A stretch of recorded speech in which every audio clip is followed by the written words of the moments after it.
Hey, what's going on, guys? Dr. Sis here to talk to you about magnesium and should you be supplementing separate magnesium, all right? So first let's talk about like vitamins and minerals in general. So vitamins, vita is like a Latin for life, so vitamin, and then minerals, mine, so like you mine it from the ground.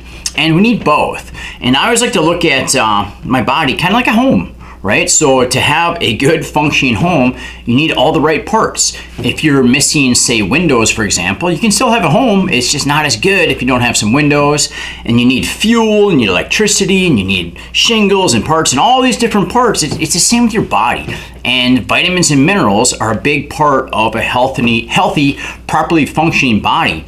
And these parts, they impact everything, like how you feel, your sleep, your immune system, recovery, pain, you name it. It all plays a role. So your body requires certain amounts of vitamins and minerals, everything else to function at an optimal level.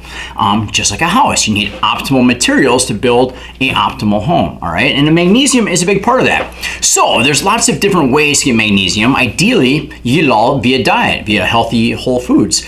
Sometimes we don't get enough. And when you don't get enough of something your body needs, then it might be a good idea to supplement, all right? So when it comes to magnesium, there's lots of, and every vitamin, really, there's lots of different forms of it, right? There's magnesium citrate, magnesium glycinate, magnesium oxide, magnesium taurate, So the two best, the ones you absorb the best are the glycinate and the citrate. The worst is magnesium oxide, right? So it doesn't matter if you ingest a vitamin, if you can't absorb it, it just ends up in the toilet. Like, what's the point? So you want to take a good form that you can absorb, and taking vitamin D along with it, or having high levels of vitamin D helps you absorb that plus other stuff, right? So things work together.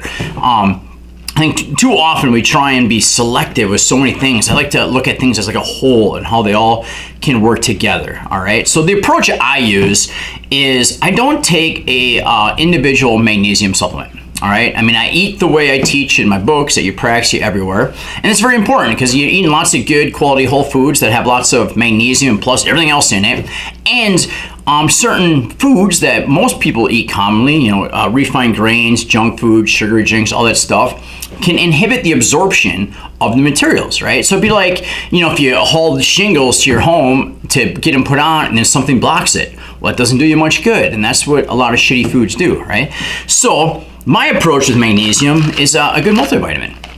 So you get the good magnesium citrate in here, plus many of the other vitamins and minerals that you might not be getting quite enough of in a diet. And it's a good multi, has all the good forms, the most absorbable forms for you, right? So my approach is a good multivitamin. I eat really good, get sunlight in the summer, so I don't take extra vitamin D in the summer. In the winter, I will. I did get and one thing too, yes, you can always, it's easy, go get your blood tested. It's a good thing. I got mine tested. My magnesium levels are really good. Vitamin D levels are really good. I did it twice for vitamin D. I actually did it in the winter time while taking vitamin D. And then I had it taken in the summer without taking it just to see what my levels were.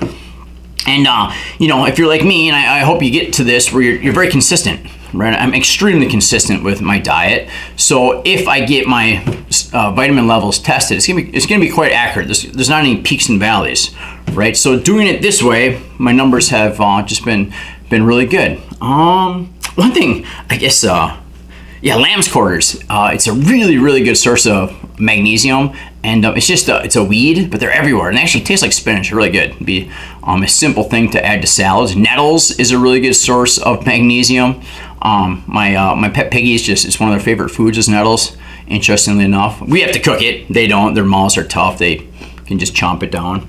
But anyhow, in a nutshell, I eat the way I teach. I avoid the bad stuff because I know it pulls nutrients from my body. It makes me feel like crap, makes my joints hurt, makes me fatigued, makes me age faster. There's just so many reasons that I don't eat bad stuff. I see. And, good multivitamin. So hopefully that helps, as opposed to getting a whole bunch of individual things. I think it works really well. A good multivitamin. Omega-3 fats, fish oil are extremely important. You can't really combine the oils with this, so that's got to be separate. Vitamin D, again, it's better than oil. I prefer that separate. In the summer, I don't need it, so I don't take it. And they're probiotic, and that's my routine, and it has been for a very long time. And I don't see that changing.